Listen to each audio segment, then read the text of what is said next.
پاکستان اور بھارت کے درمیان سرحدی کشیدگی ایک بار پھر سرخیوں میں ہے۔ اس بار معاملہ مزید سنگین اس وقت ہوا جب بھارت کے وزیر دفاع راج ناتھ سنگھ نے حالیہ خطاب میں واضح الفاظ میں کہا کہ اگر ضرورت محسوس کی گئی تو بھارت آپریشن سندور کو دوبارہ شروع کر سکتا ہے۔ اس بیان نے نہ صرف پاکستان میں خطرے کی گھنٹیاں بجا دیں بلکہ بین الاقوامی برادری بھی اس پیش رفت پر تشویش کا اظہار کر رہی ہے۔ آپریشن سندور فوجی مشق یا کارروائی کا نام ہے جس کے بارے میں سرکاری طور پر کم معلومات فراہم کی گئی ہے، مگر بھارتی میڈیا اسے سرجیکل اسٹرائیک کے طرز کی مداخلت قرار دیتا ہے جو بظاہر دہشت گردی کے خلاف کارروائی کی آڑ میں سرحدی دراندازی کا جواز فراہم کرتی ہے۔ ناظرین، راج ناتھ سنگھ نے بھارتی لوک سبھا میں خطاب کرتے ہوئے دعویٰ کیا کہ بھارت نے ماضی میں ان کارروائیوں کے ذریعے پاکستان کو جھٹکا دیا تھا اور اگر پاکستان کی جانب سے مبینہ دراندازی یا سرحد پار دہشت گردی کا سلسلہ جاری رہا تو بھارت ایسی کارروائیاں دوبارہ کرنے سے گریز نہیں کرے گا۔ اس کے ساتھ ہی بھارت نے ایک نوٹم یعنی نوٹس ٹو ایئر بھی جاری کیا ہے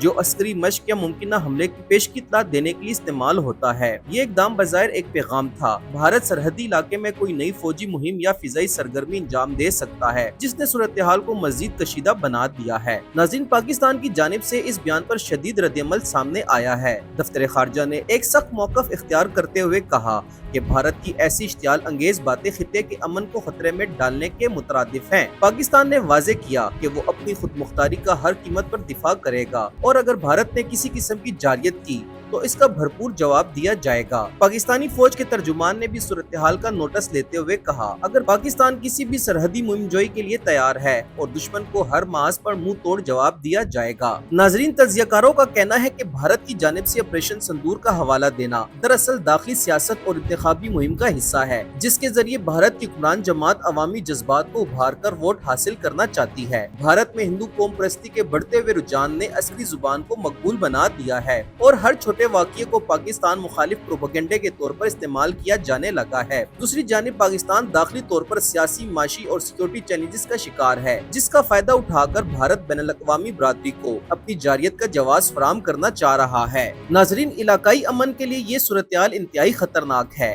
دونوں ممالک ایٹمی طاقتیں ہیں، ان کے درمیان کسی بھی سطح کی کشیدگی تیزی سے بڑے تنازع میں بدل سکتی ہے۔ 2019 میں پلوامہ حملے کے بعد بھارت کی جانب سے پاکستان کے اندر بالا کوٹ میں فضائی کارروائی اور پھر پاکستانی فضائیہ کی جوابی کارروائی نے ثابت کر دیا کہ دونوں ممالک کسی حد تک جا سکتے ہیں۔ اس وقت بھی حالات کشیدہ تھے اور آج ایک بار پھر وہی فضا بن رہی ہے۔ اس صورتحال میں کسی بھی غلط فہمی، حادثے یا غیر متوقع رد عمل سے ایک بڑا بحران جنم لے سکتا ہے۔ بین الاقوامی طاقتیں بالخصوص اقوام متحدہ، امریکہ، چین اور خلیجی ممالک کو اس نازک صورتحال میں ثالثی کا کردار ادا کرنا چاہیے۔ بھارت اور پاکستان دونوں کو مذاکرات کے ذریعے اپنے مسائل حل کرنے کی جانب راغب کیا جانا چاہیے۔ کشمیر کا مسئلہ، سرحد پار دہشت گردی، تجارتی تعلقات، پانی کی تقسیم اور اقلیتوں کے تحفظ جیسے مسائل وہ نکات ہیں جس پر مسلسل گفت و شنید کی ضرورت ہے، نہ کہ جنگی بیانات اور فوجی اقدامات کی۔ ناظرین، سوشل میڈیا پر بھی یہ معاملہ بحث کا مرکز بنا ہوا ہے۔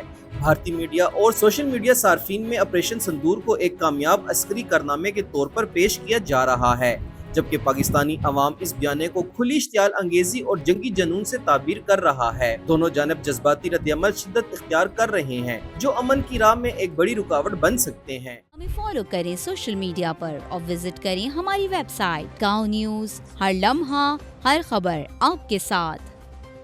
دیکھتے رہیے گاؤں نیوز، نیوز دیٹ میٹرز۔